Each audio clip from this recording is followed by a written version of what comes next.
ቀነኒ እቤት ውስጥ ነው የሞተችው። አስከሬኗን ከፍቼ ነው ያየሁት። አስከሬኗ ላይ ምንም አይነት ስብራትም ሆነ ደምም ሆነ የተለያየ ጉዳት አልደረሰም። በአንዷለም ስም ላይሰንስ አውጣና መኪና ማስገባት እንፈልጋለን። ሰላም ጤና ይስጥልን ውድ ቻናላችን ተከታታዮች፣ ይህ ኢትዮ ፕላስ ነው። ወዳችሁና ፈቅዳችሁ ስለምታደምጡን እያመሰገንን ዛሬ ወደ እናንተ አንድ መረጃን ይዘን ቀርበናል። ተከታተሉን። ከ9 ወራት በፊት በአሰቃቂ ሁኔታ ከዚህ ዓለም በሞት የተለየችን ቀነኒ አዱኛ ጉዳይ አሁንም አነጋጋሪነቱን እንደቀጠለ ይገኛል። ሰላም ጤና ይስጥልን፣ እንደምን አላችሁ? በዓለም ዙሪያ ያላችሁ የቀነኒ ፍትህ ፈላጊዎች ሁሉ ባላችሁበት ሰላማችሁ ይብዛ እያልኩ እቺን ቪዲዮ ልሰራ የፈለኩበት ምክንያት እንደምታውቁት ሰሞኑን በሚዲያ ላይ እየተንቀሳቀሰ ያለውን ነገር አይታችኋል።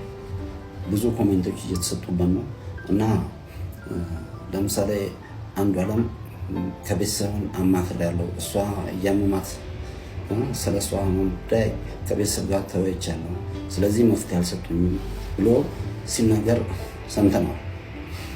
እኔ ከቤተሰቡ አንዱ አካል እኔ ነኝ፣ ለማ እባላለሁ እና ከኛ ጋራ በእሷ ህመም ዙሪያ ምንም አይነት የተማከረው የተወያየነው ጉዳይ የለም።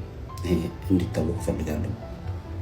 ሲቀጥል ደግሞ ማለት ነው ያ ብቻ አይደለም፣ እንኳን የእሷ ህመም ወይም ደግሞ አሞታል ብሎ ሊያማከረን አይደለም። እንደምታውቁት ያረፈች ቀን እኔን 6:20 ላይ ደውላልኝ በአንዷለም ስም ላይሰንስ አውጣና መኪና ማስገባት እንፈልጋለን ብላ 6:20 ያናገረችኝ በሰላም የተወያየን ልጅ ነች።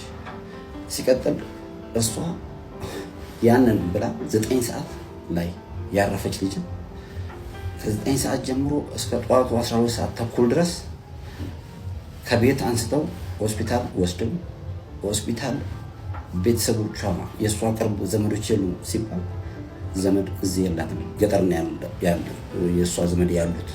ስለዚህ ቅርብ ዘመድ የላትም ብለው እኛ እንዳናይ ያደረጉትን ነገር እንዳናቅ ሸፋፍነው ከመጀመሪያው ከያኔት ሆስፒታል ወደ ሚኒሊክ ራሱ ስንሄድ ሚኒሊክ እኛን ሳያሳዩ ሁሉን ነገር ጨርሰው እንድትቀበር ነበር የተደረገው። ይሄን ያደረጉ ሰዎች እኛ እሷ ታማለች ብሎ ያማከሩን ነገር የለም፣ አላማከሩንም። እና መታወቅ ያለበት ነገር ምንም የሸፋፈነው ነገር የለም። እስካሁን ዝም ብለን ቁጭ ያልንበት ምክንያት አንዱ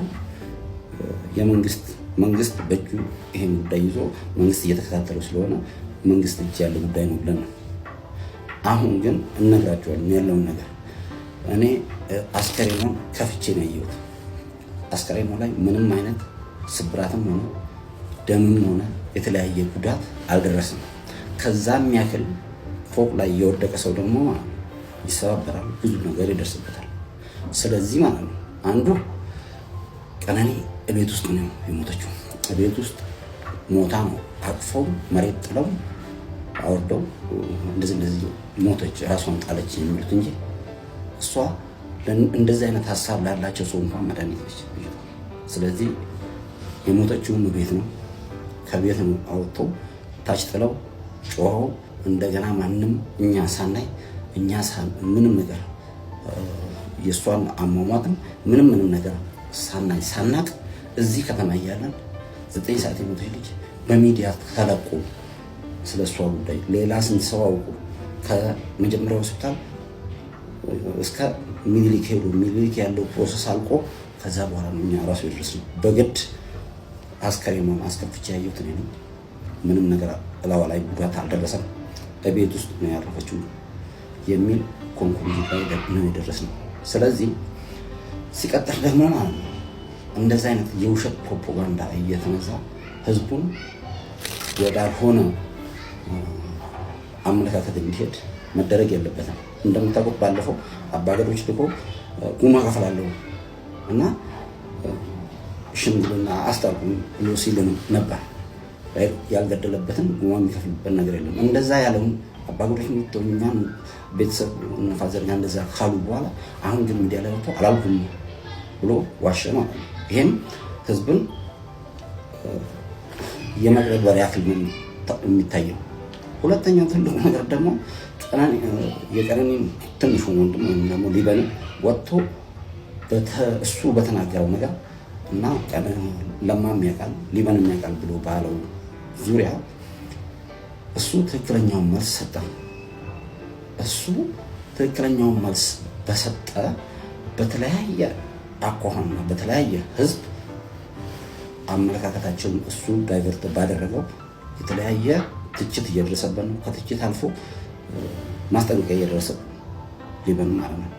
እዚህ ልጅ ላይ ምንም አይነት ጉዳት ቢደርስ ምንም አይነት ሌላ ነገር ቢደርስ ይሄን ያደረሰው ሌላ ሳይሆን የምናውቀው አንድ ሰው ነው።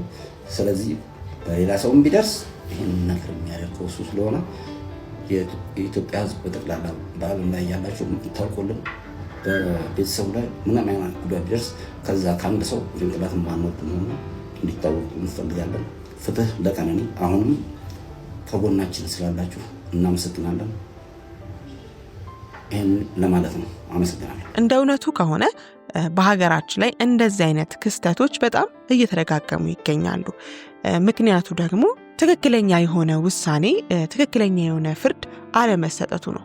በተለይ ደግሞ አሁን አርቲስቶች ወይም ታዋቂ ሰዎች ላይ ይሄ ክስተት እየተደጋገመ ይገኛል።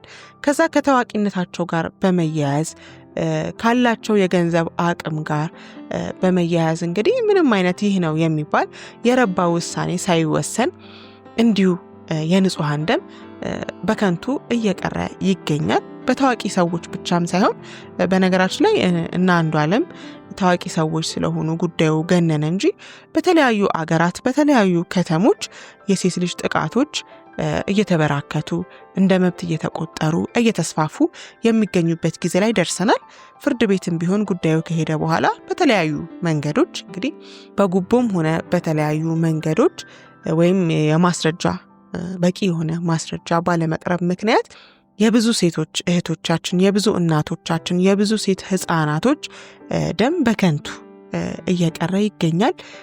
ቁስላቸው በህይወት ያሉትም እንግዲህ በህይወት የተረፉትም ጥቃት ደርሶባቸው ቁስላቸው ህመማቸው ሳይሽር፣ በእርግጥ ሊሽር የሚችል ጉዳይ አይደለም። ነገር ግን ቢያንስ ይህንን ጥቃት ያደረሰባቸው ሰው አግባብነት ያለው ቅጣት ቢቀጣ፣ ፍትህ ቢሰፍን ቢያንስ ትንሽ የመረጋጋት ትንሽ ሰላም የመሰማት እንዲሁም ደግሞ ነገ እከሌ ላይ ይሄ ነገር ሊደርስ አይችልም ብሎ የማመን የማሰብ እድሎች ይበራከቱ ነበር። አሁን ግን የሚሰጠውን ውሳኔ ልክ አለመሆኑ ፍትህ መዛባቱን አስመልክቶ የተለያዩ ጥቃቶች በተለያዩ ጊዜያት በመዲናችን አዲስ አበባም ሆነ በተለያዩ የክልል ከተሞች ላይ እየሰማን እንገኛለን።